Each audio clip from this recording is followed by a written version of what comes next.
Oh my gosh, Thursday is here. Thursday is already here. We're getting towards the end of the week. I hope you've been having a great time. I've been having so much fun and learning a lot about stuff that I thought I was already familiar with, just turning these things over as I'm describing them to you. I mean, I'm kind of just like you are. I'm just kind of out here creating something and having a good time doing it. And I'm in the company of people who I respect and I enjoy. And I'm sure you've got your friends with you and your teacher wants to encourage you and bring out the best in you. So we're kind of having a similar experience, but I'm a few miles down the road from you. I've been around a little bit longer than you, and I've seen some things, and I'm trying to share and pour into you, and I hope that it's making a difference.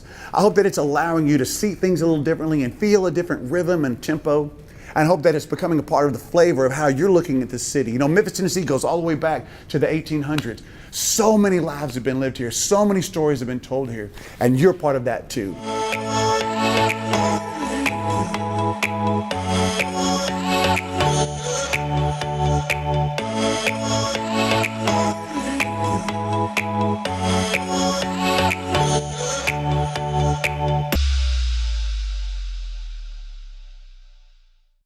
Here at the Memphis Soul Prize on Thursday, what we're going to be talking about is metaphor. A metaphor is a word that means making an example to explain something else. This is like that, and that is like this.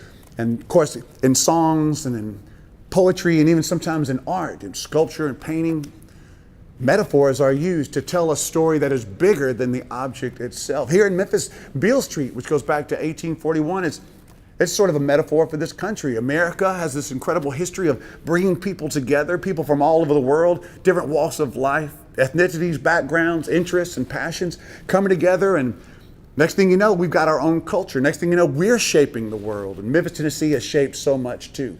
Beale Street is like a metaphor in that people have been coming to Beale Street since 1841. People have been showing up with their own passions and gifts. You know, everybody's born that way. You've got gifts.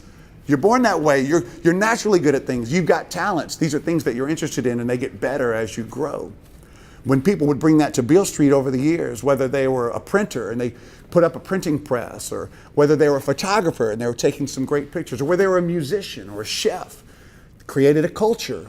Culture is the outward expression of an inward idea, and Beale Street certainly has its own culture. America has its own culture. So you see that Beale Street is like a small version of America. As you're creating your poem for today, we want to talk about how you can tell the story of one thing to tell the story about something else. You can use one thing as an example to explain something else. Rain is something that comes up in my mind. I'm thinking, well, I know that on a rainy day, in songs they talk about feeling blue or feeling sad or feeling thoughtful about things. There's a couple songs that I'm thinking of now that were recorded in Memphis. I don't know if this might be some new music for you. A woman named Ann Peebles, who is a soul singer. Soul music is the same thing that rock and roll is. There's a bunch of kids in the 1950s who didn't care what color anybody was on the outside. They just wanted to write a song and play a song that a girl would dance to. That's the birth of two great genres here in America, these amazing genres of music, rock and roll and soul. Same generation, same city, same ideology. Let's just make some music that we can dance to. Ann Peebles was a singer, and she was a beautiful, tall woman, and she had a great voice. And she was going out on a date one night, and it started to rain. She said she was wearing a very expensive dress, and she didn't want the dress to get ruined, so she just went back in the house.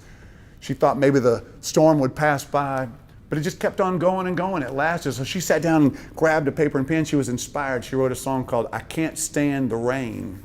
I'm not going to do the whole song. It's a great little soul song, but listen to this. She's talking about seeing the rain and what it reminds her of. I can't stand the rain against my window, bringing back sweet memories. Hey, window pane, do you remember how sweet it used to be when we were together? Everything was so grand,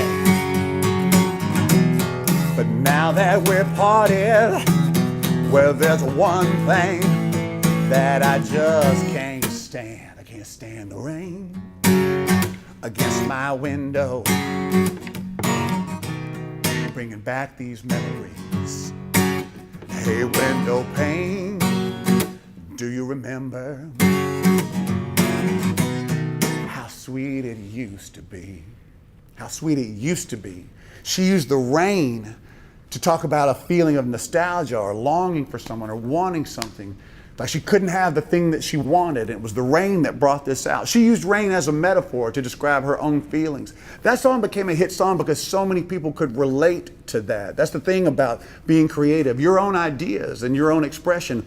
There are people in the world that want to hear it. They want to be encouraged to know that they're not the only person in the world that feels that way. It's the connectivity between all of us all. We've got a place in our heart that only people can fit into. Relationships, building each other up, encouraging each other.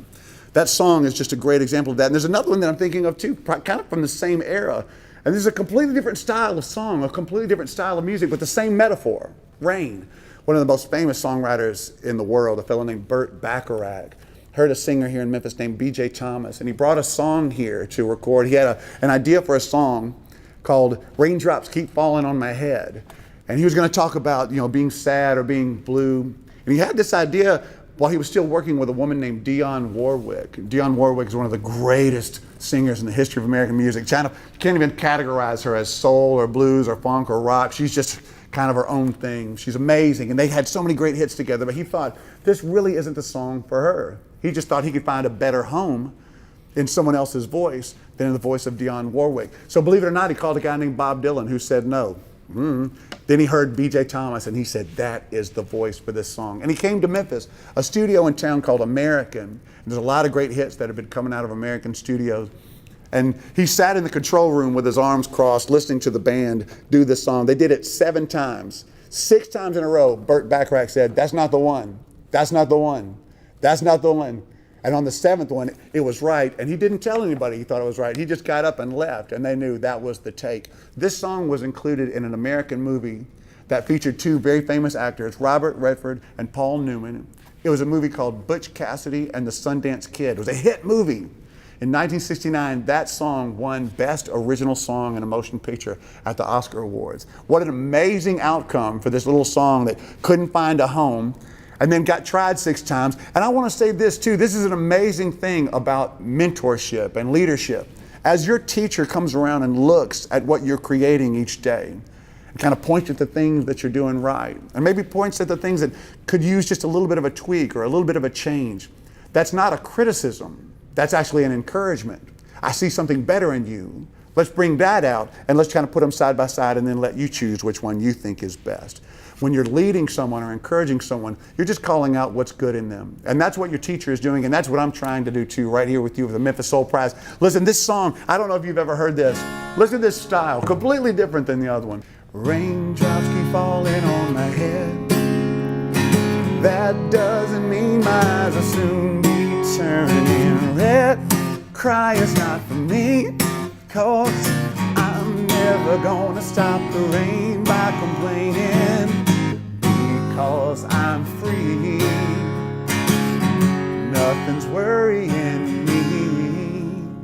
Raindrops keep falling on my head, using the same metaphor, rain, to achieve the same thing. It's trying to call out an emotion in someone, and that whole song has such a great nostalgic feeling. When I listen to that song, I imagine myself with my hands in my pockets, kind of taking a long walk and thinking about something that's important to me. Metaphors inspire those feelings in people. As you're creating your poem today, as you're deciding what you're going to write, think about the rhythm that you're going to use. Certainly think about your perspective, how no one can say the things that only you can say. Think about all the different ways that you can combine your words into a message that makes someone else feel something, and use a metaphor to do it. It doesn't have to be rain. It could be sunshine. It could be something that makes you happy. It could even be a song, or it could even be another poem, a story about a bigger story. So you guys get busy. I want to encourage you. I think you're doing great, and I know that your teacher does too. Share this with your parents and your friends. Bring them along on the Memphis Soul Prize. I'll see you tomorrow for the last and final day. Friday's Memphis Soul Prize. I'm Memphis Jones. I can't wait to see you again, y'all.